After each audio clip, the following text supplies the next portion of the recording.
하나님의 말씀을 함께 읽겠습니다. 요한복음 21장 7절의 말씀입니다.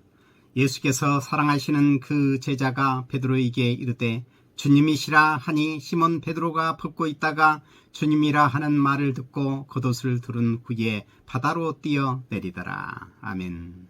잠재된 활화산이라고 하는 제목으로 말씀을 드립니다.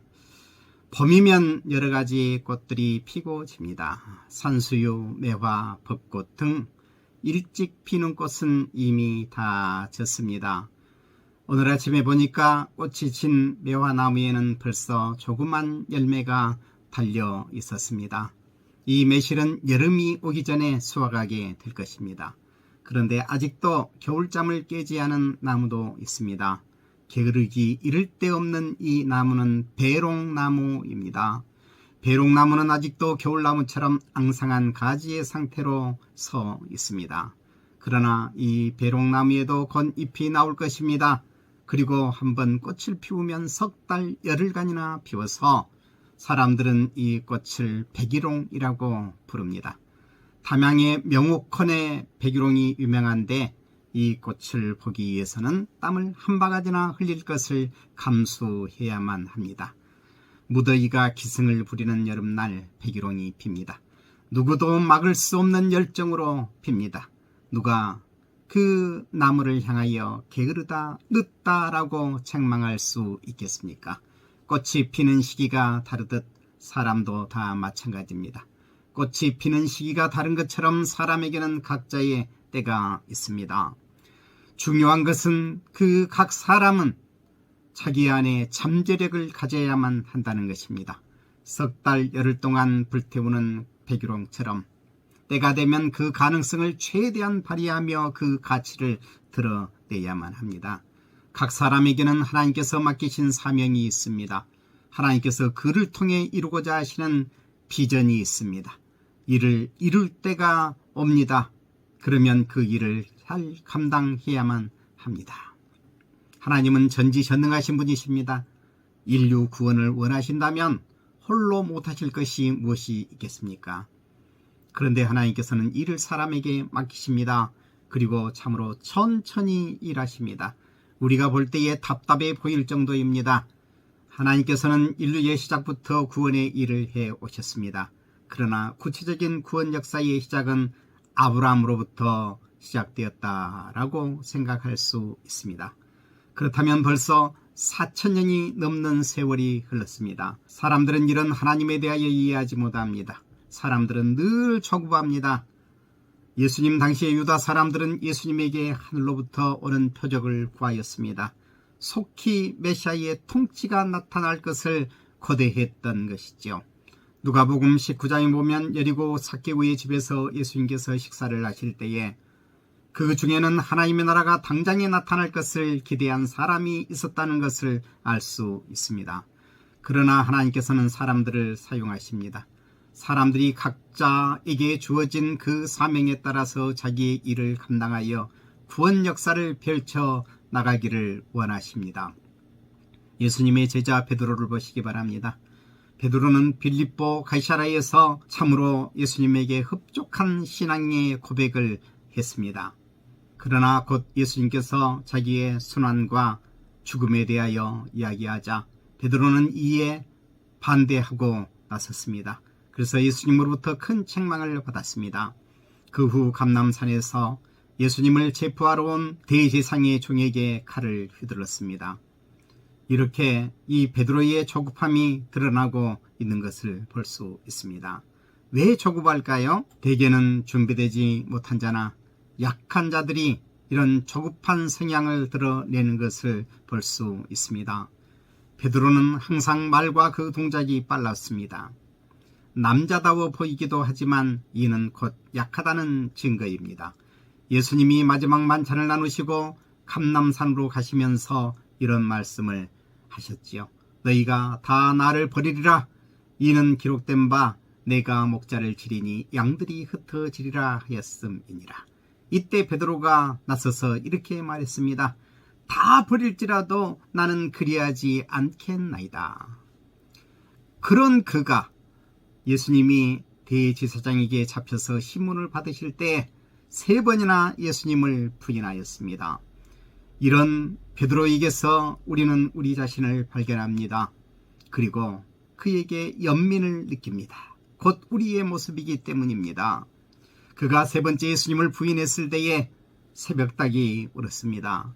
이에 베드로는 예수님의 말씀이 생각났습니다. 닭 울기 전에 내가 3번 나를 부인하리라. 그는 이 말씀이 생각나서 극한 좌절을 느끼고 좌기감에 빠졌을 것입니다. 그런데 그는 여자들로부터 예수님이 부활하셨다는 소식을 들었습니다. 그는 앞뒤 가리지 않고 달려갔습니다. 그리고 예수님이 누워 계셨던 곳에 빈 무덤을 부었습니다.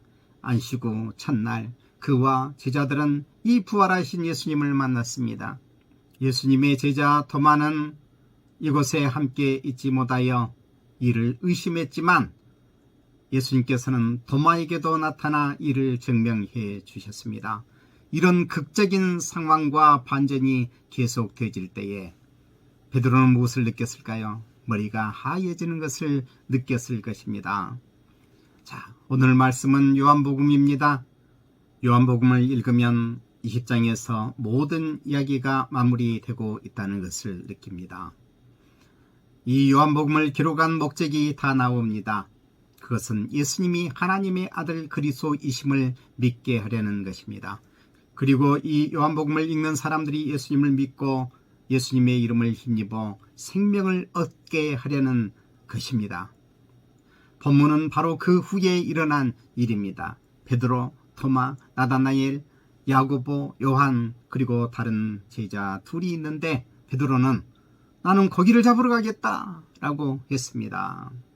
그래서 다른 제자들도 함께 배에 올랐으나 그 밤에 물고기는 한 마리도 잡지 못했습니다. 우리는 여기에서 베드로가 왜 고기를 잡으러 나갔을까 생각해 봐야만 합니다. 베드로가 이 복음 사역을 포기했을까요? 아닙니다. 그때 베드로의 머릿속에는 아무것도 생각나지 않았을 것입니다. 마치 어려운 시험을 앞두고 시험지를 받아드는 순간 머릿속이 하얘지며 아무런 생각이 나지 않는 것과 같습니다. 최근 그는 기대와 추락과 비상의 극적인 순간들을 다 경험했습니다. 그의 머리는 복잡한 것을 넘어서 텅 비어버렸습니다. 이때 그는 고기를 잡으러 나갔습니다. 이 고기 잡는 일은 평생 그가 해왔던 일입니다. 그는 쉼이 필요한 때였습니다.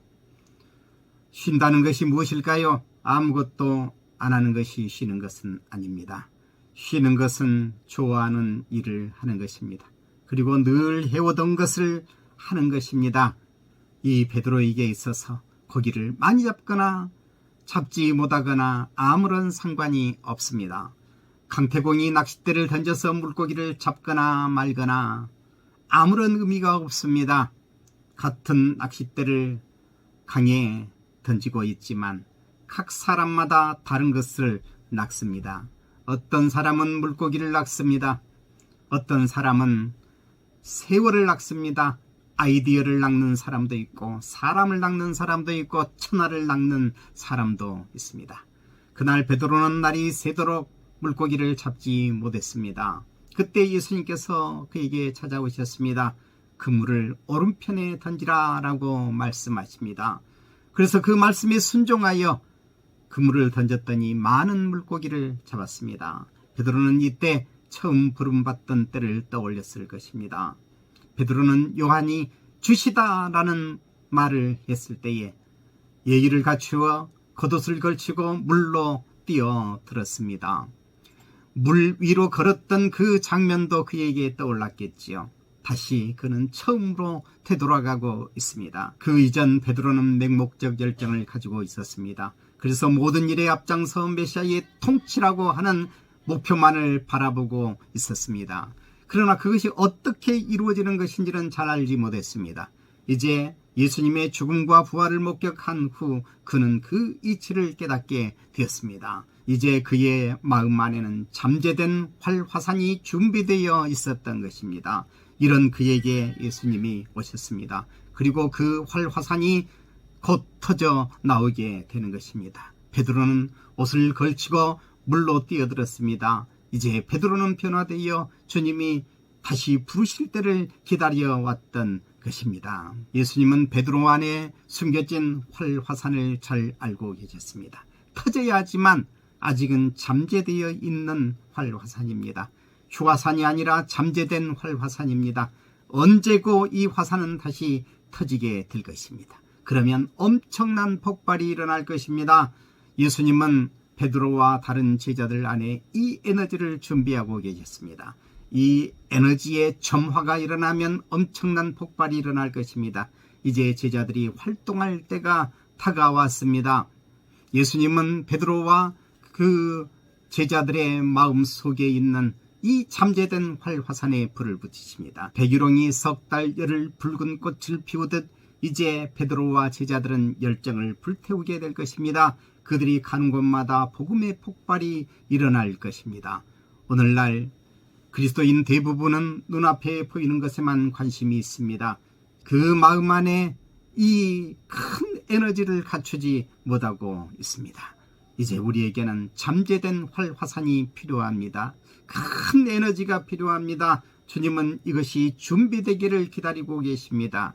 베드로의 신앙 고백과 헌신에 대한 다짐이 거짓은 아니었지만 그는 예수님의 죽음과 부활을 통해서 극한 좌절과 좌기감을 맛본 이후에 그 안에 이 큰 활화산을 준비하게 되진 것입니다. 어떻게 이 활화산을 터뜨려야 할지 모르고 있을 때 그는 바다로 나갔습니다.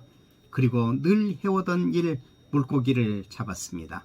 물고기를 많이 잡거나 많이 잡지 못하거나 그에게는 중요한 일이 아니었습니다. 그 안에 있는 이 활화산을 터뜨려야만 했던 것입니다. 그때 주님을 만난 것이죠. 주님께서는 그의 안에 있는 이 뇌관을 터뜨리셨습니다. 우리가 피상적으로 예수님을 믿고 있는 것은 아닌지 생각해 봐야만 합니다.